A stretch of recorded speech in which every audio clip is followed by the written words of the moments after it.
Resuming debate, the Honourable Leader of the Official Opposition.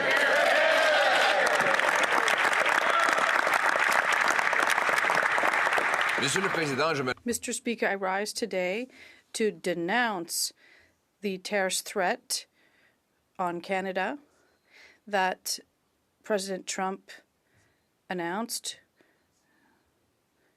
to propose a real action plan to respond to this and to put Canada first. Today to denounce President Trump's threat of tariffs on our country, to propose a common sense action plan to respond, but most of all, to put Canada first.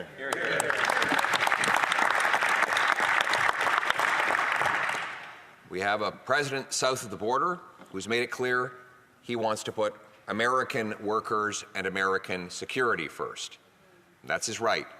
But he and everyone else should know that when I'm Prime Minister, we will have a head of government that puts Canada's workers and Canada's security first. And that includes maintaining the most successful trade relationship the world has ever seen. This is the world's longest ever defended border. $2 billion of goods go across that border every day. Just to put that in perspective, more goods go between Canada and the U.S. in a few days than between the U.S. and Japan all year, or in an entire month. The Canada-U.S. border is 5,525 miles long if you include Alaska. It has 120 border crossings that facilitate 350,000 daily crossings. That is in addition to the merchandise that goes each way.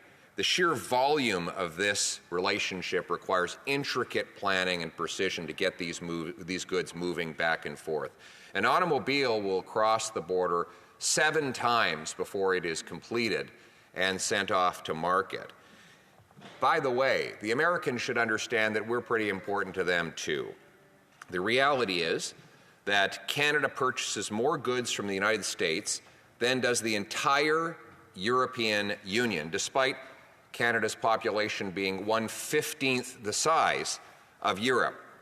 Canada is the top export destination to 31 U.S. states. The two countries have a thoroughly interconnected manufacturing supply chain, and we are completely reliant on each other for energy. Energy infrastructure between our two countries is so interconnected that we have 35 major electrical transmission lines and 70 oil and gas pipelines across the border. Canada provides 40% of U.S. crude imports, making it America's largest foreign energy supplier, something that President Trump should care about if he intends to keep his promise to cut gas prices in half. He is going to need our oil and our energy in order to do that.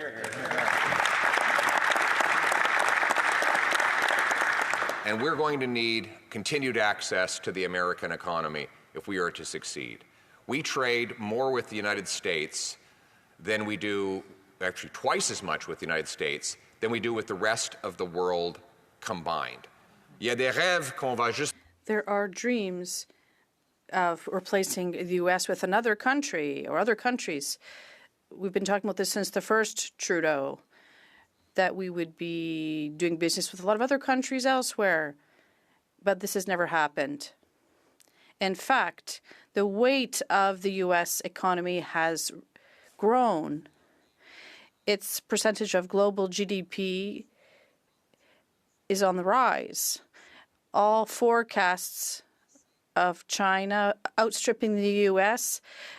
did not take place, and actually the gap between China and the U.S. has widened because of the fact that China decided to go back to socialist and centralizing policies planned by a government which slowed down their economic growth because U.S. capitalism continued to produce wealth. That's the reality. Even if others have ideological objections, there is no other economic power in the world that is stronger than American capitalism. That's just the way it is. But this capitalism doesn't work without international trade, and especially with countries, allied countries like Canada. And Canada is the best ally of the U.S. in the world. And that is why we have to protect this relationship. We need a plan for our economy and for our security. Be honest, we enter this crisis in a state of weakness. We have a weakened economy, a weakened military, and most of all, a weakened Prime Minister. Weakened, and that weakness, I think, may have been one of the reasons why President Trump believed that he could go ahead and make these threats and trample all over our Prime Minister again. Mr. Speaker, here is the sad reality. Our GDP per capita is smaller than it was 10 years ago, even while the American economy per capita has grown by 18%. Our per capita GDP fell more than any other G7 country since the year before COVID. We're one of the only countries that has not recovered its economy since before COVID happened. In reality, our housing costs have doubled, our national debt has doubled, food bank use have all doubled in the last 4 years. All of this before the threat of these tariffs. Before the threat of these tariffs, food prices had increased 37% faster in Canada than in the United States of America. Before the threat of these tariffs, our national debt had grown by over 100% in a decade. Before the threat of these tariffs, $500 billion USD more Canadian investment went south than came back. That's Canadian investment dollars building American mines, factories, pipelines, paying American, not Canadian, wages. And on top of that, the threats that we heard last night should have come as no surprise. Yet, for some reason, they did surprise the Prime Minister and the Finance Minister. It was only 20 days ago that the Finance Minister said, Canada will be fine, nothing to worry about. Well, they should have seen this coming a mile away. President Trump had been saying that he would do this. He was elected 3 weeks ago. You'd think the Prime Minister would have been furiously planning and preparing, meeting with the premiers and talking about a counter plan during that time. And now we learn that since the threat happened, he's come up with exactly one response: a Zoom call. He's going to hold a Zoom call tomorrow. Of course, the media is absolutely captivated by this development. There's going to be a Zoom call between 11 or 12 politicians, and somehow this is going to solve the problem. We need a real plan, real action that will defend our economy and our security, and most of all, to put Canada first.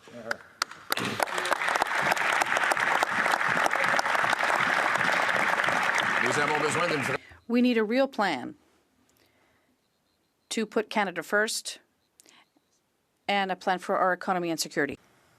Mr. Speaker, the debate is over. There can be no tax increases. The tax increases the Prime Minister proposed on work, investment, energy were irresponsible and destructive all along. But now they are economic suicide. Think about the impact that a 61-cent a litre carbon tax would have when the tax is zero south of the border. President Trump has made it clear he wants our jobs and our businesses. You can only imagine his economic development teams calling trucking companies, factories, forestry enterprises, saying, hey, you're facing a 61-cent a litre carbon tax north of the border. Drive 50 kilometers south and we have zero carbon tax. By the way, business and personal taxes are already much lower and will drop further. There will be a powerful sucking sound of jobs, businesses, and money leaving our country to enrich the United States. This is like a tariff imposed by our own government on our own economy, compounded with a real tariff from the United States of America, that this would cripple our economy. So we are calling for the Prime Minister to announce today that he will cancel all tax increases on energy, on work, on businesses. Let's give our people a fighting chance to save their jobs.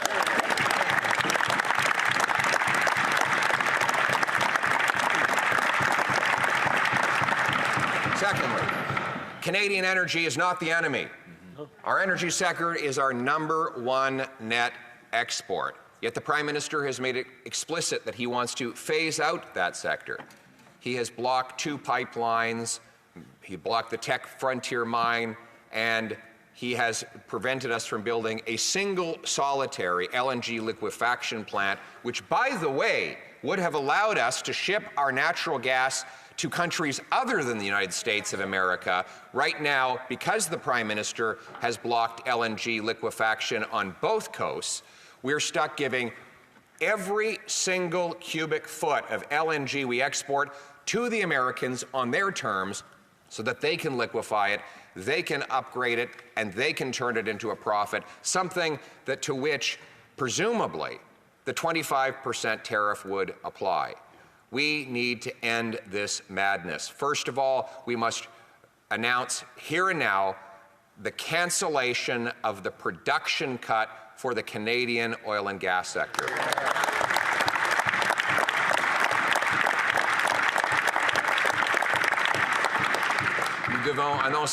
We have to announce today that we are quickly going to approve LNG liquefaction plants for export overseas, not just to the U.S., so we can move coal and reduce GHGs globally and skirt monopolistic control from the U.S. with respect to our natural gas. Liquefaction plants take advantage of the half as long shipping distances to both Asia and Europe compared to the Americans. We should go around the Americans and send our gas to displace dirty dictator energy, to reduce coal fire burning, to use our clean Canadian hydro to liquefy it, to send it off to Europe and break European dependence on Putin, to turn dollars for dictators into paychecks for our people in this country.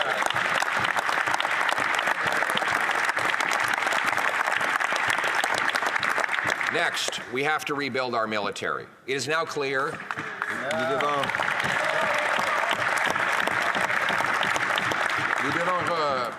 We have to rebuild our military. It's clear. There is a link between defense and the economy. Our allies, particularly the Americans, expect us to be capable of defending our continent with them and tackle the true threats to our security. Military, it is severely weakened after 9 years of this president.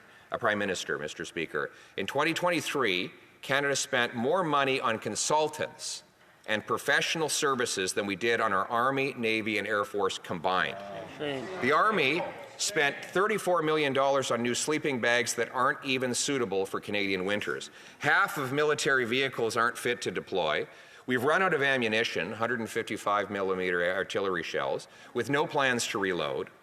While the Prime Minister spends millions on Liberal-linked green companies, he's not able to provide the necessary shells and ammo to fire on a potential future enemy. The Liberal government has now announced it will cut a further $1 billion from the budget. Canadian troops in Latvia had to buy their own helmets, rain gear, and vests. Canadian troops in Poland are not being reimbursed for their meals. D&D is hiking rents on soldiers even as they struggle to retain and recruit members. The military is short 16,500 servicemen and women, but only recruited 4,000 last year, a total of 4,000 all of last year.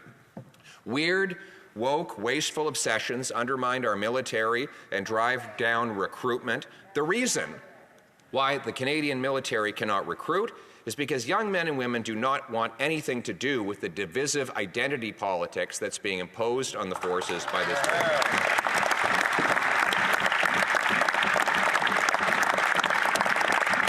And rather than fixing this problem, the minister in question is more worried about banning a Navy marching song that is not politically correct. Monsieur le Président. Mr. Speaker, this woke agenda is dividing and distracting people from our work. Young women and men don't want to have anything to do with this woke agenda. They want to fight for our country. They want to be proud of the Canadian flag. We are going to eliminate this woke agenda and recruit proud young Canadians to support our armed forces. We will have a warrior culture, not a woke culture.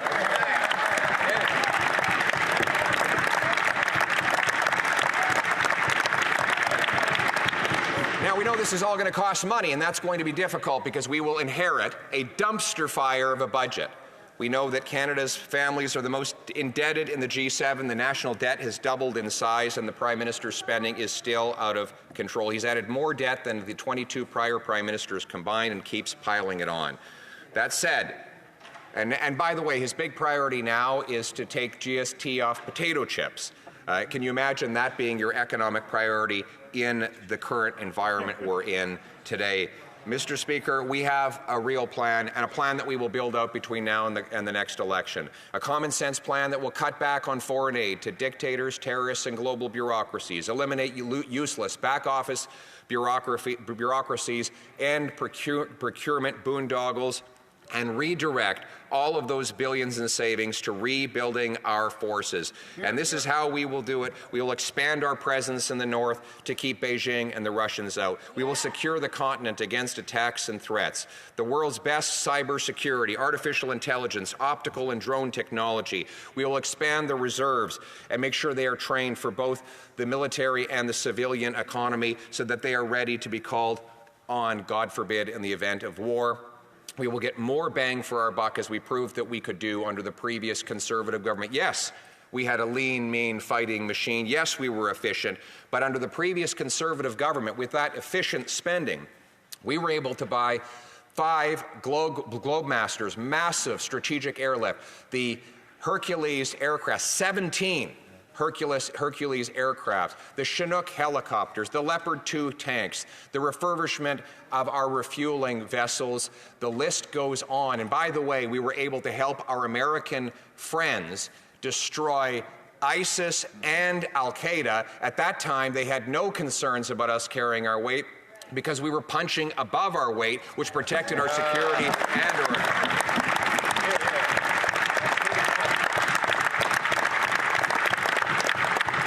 And then there's the border. We need to re-secure our border as part of this plan, Mr. Speaker. CBS reported, and I quote, that the Department of Justice charged Mohammed Khan, a 20-year-old Pakistani citizen living in Canada, with plotting to conduct an ISIS-inspired attack on the New York Jewish Center. Mr. Speaker, Khan was arrested in Armstrong in Quebec, Canada, just 12 miles from the U.S. This is on top of another ISIS fighter who came into Canada, got citizenship after allegedly being videotaped cutting up a human body on a crucifix in the Middle East. Mr. Speaker, we have to screen people coming into our country. We have to identify threats and interrupt them before they harm us or our allies. There are 4.9 million permits and visas for people that will in Canada today who are not citizens or permanent residents that will run out in December of next year. Many of them are great people, but when their permits run out and they're not renewed, they must leave. We need a plan from the government on how they're going to get these millions of people to go back to their home country, not be tempted by a stronger U.S. economy to cross into the U.S., thus threatening the security of the border and turning the Americans against us. We must crack down on drugs. We must scan the shipping containers, get our people into treatment and recovery to bring them home drug-free, not to please Donald Trump, but to prevent more tragic deaths of our people. In other words, we need all of this to say that we need to put our country and our people first. As Laurier would have said, le Canada d'abord, le Canada. Canada first, Canada above all, Canada always. Great motto must be Canada first, Canada last, Canada always.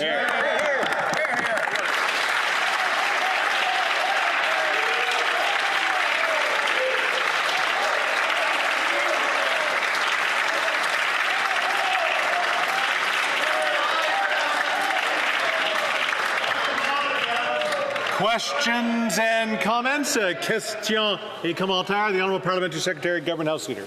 Yes, Mr. Speaker, one could easily talk about how that leader of the Conservative Party, while a member of Cabinet, had the lowest percentage GDP on defence spending. But that's only one relatively minor, but a significant point that I would say to the leader of the Conservative Party. Let me say, Mr. Speaker, the Deputy Prime Minister, in 10 minutes, talked about a Team Canada approach, talked about the stakeholders. Let me remind individuals that are following the debate.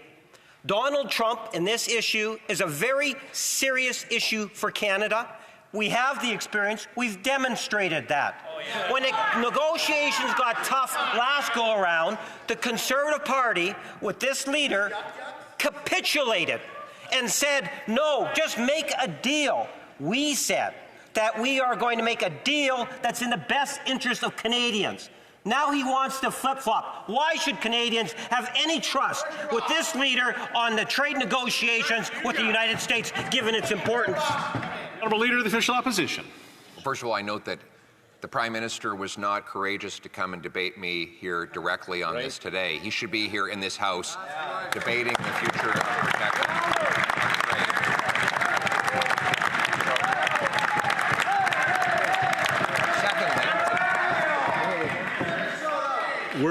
There is no point of orders this evening. We're on autopilot. The Honourable Leader of the Official Opposition, just to remind that we can't say.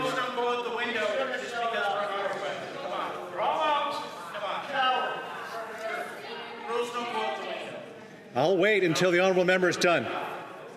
Is the Honourable Member done? Thank you. Just a reminder to the Leader that we can't say whether someone's here or not. The Honourable Leader of the Official Opposition. Mr. Speaker, in the last round of negotiations, we remember what happened. The Prime Minister capitulated. You did. He capitulated. So here's what happened. The Prime Minister did not get us an exemption to Buy America, as the earlier Prime Minister, Stephen Harper, had successfully done. Not only is Buy America still in place, it now applies to all levels of U.S. government procurement, which it never did before. Prime Minister did not get us out of the softwood lumber tariffs the way the earlier leader, Stephen Harper, had. Harper secured a reimbursement of the softwood lumber tariffs and an end to the tariffs for 10 years. They were reimposed under this Prime Minister and have been doubled by President Biden. This Prime Minister has had 9 years and 3 presidents, and he wasn't able to fix what Prime Minister Harper did in about 3 months. And then the Americans and Mexicans signed the USMCA. They walked it over to this Prime Minister and said, take it or leave it. And guess what? He took it, and now we're all taking it.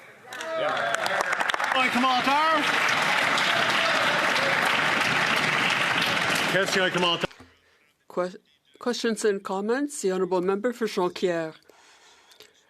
Thank you, Mr. Speaker.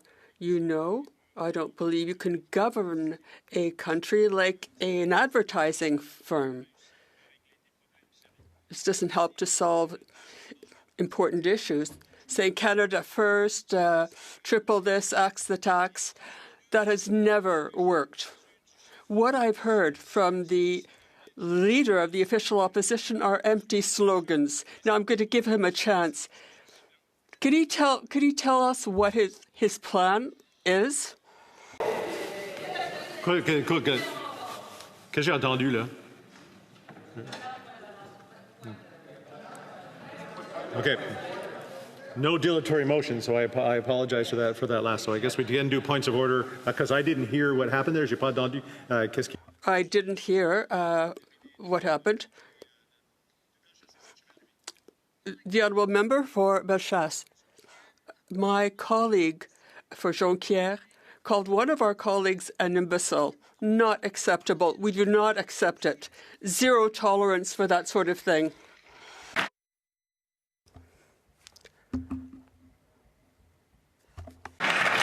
L'honorable député de Jonquière. The Honourable Member for Jonquière. Mr. Speaker, I was being heckled as I was asking my question.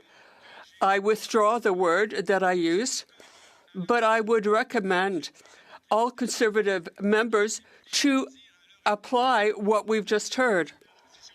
The Honourable Leader of the Official Opposition. Mr. Speaker,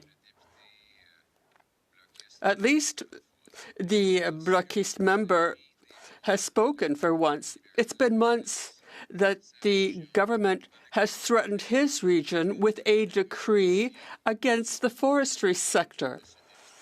And we heard nothing from this member. The two Bloc members who live in that particular region have done nothing, zero. Some Bloc members have supported the federal government coming up with this order that hurts their region. The member should defend all workers across this region. I will cancel that order, and I will work for softwood lumber workers because the Bloc does nothing.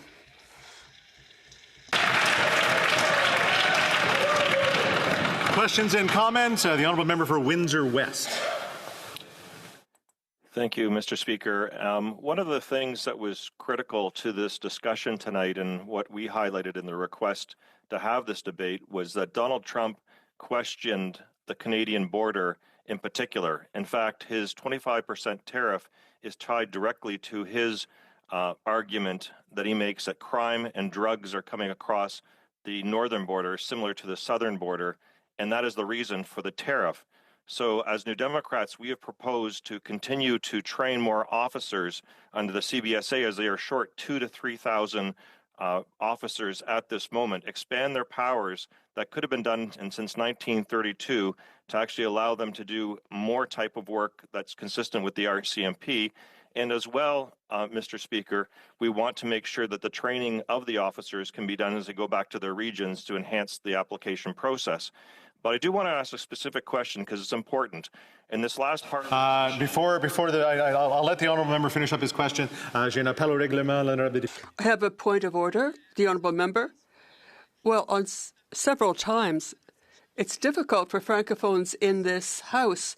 It's hard for us to follow the interpretation when there is all this noise and heckling, when they're singing YMCA in the House.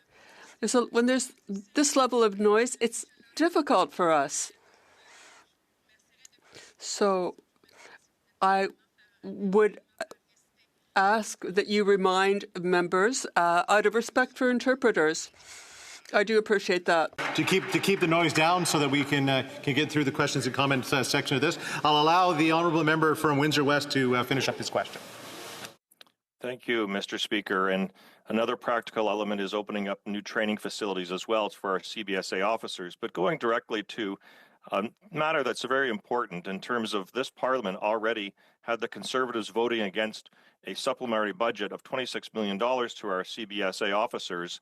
And then on top of that, the member from Carleton was part of a cabinet that cut $120 million from CBSA and laid off 1,100 officers and also reduced the capabilities for them to work with the FBI and other law enforcement agencies in the United States and their border patrols, directly responsible from the cuts. So does the member from Carleton now wish to apologize for axing those workers and axing the officers that defend our border that are now putting our situation of trade in jeopardy with Donald J. Trump? Honourable Leader of the Official Opposition. No, Mr. Speaker, because in fact we increased frontline CBSA officers and we actually armed them. And furthermore, what we spent less money on was back office bureaucracy and consultants. Now, this member is busy bragging that he voted for a more expensive CBSA. Yes, it went to consultants. The money did not go to boots on the ground. They went to tens of millions of dollars of back office bureaucrats and high-priced consultants that increased the burden on taxpayers without increasing the security at the border. And that is the fundamental difference. We delivered more border security at a lower price. The fact that it costed less for us to secure the border is actually a plus. The NDP doesn't understand. When you actually deliver a better result at a lower price to taxpayers, that is a good thing, and you'll get more of it when I'm Prime Minister.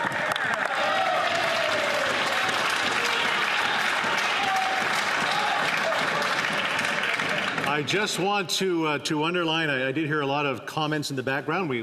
We just asked for people to be quiet, and I did hear the honourable member for New Westminster Burnaby trying to comment all along that. If you want to ask questions, I'm sure you would stand and ask questions. So, questions and comments. Question commentaire. The honourable member for Bay of Quinte. Thank you, Mr. Speaker. And something else incredible happened after the failed negotiations of CUSMA. Canada was USA's #1 trading partner for goods. It's now #3. Mexico is #1. And it's amazing it happened because Canada was kicked to the sidelines during those negotiations. And we all know the rest of the story. The average American worker now makes $22,000 more than the Canadian. $500 billion have sucked down to the U.S. So my question to the future Prime Minister of Canada is, can he tell this House how he will stand up for Canadian workers, their paychecks, and our security? Honourable Leader of the Official Opposition. Mr. Speaker, we need a bring-it-home tax cut. The reality is that rising taxes, increasing delays to approve massive projects, has driven $500 billion of investment south of the border. So we've gone from 10 years ago, the New York Times printing a headline that says, "Welcome to Canada, home of the world's most affluent middle class," an article in which it quoted that Canada's median income was equal to that of the United States, to the present state where the American per capita income is $22,000 higher than ours, the worst gap in a century. Now, this is directly a result of high taxes and heavy burdens on our economy. We will reform and cut taxes with the goal of bringing home production and paychecks to our workers. In other words, let's put Canada first.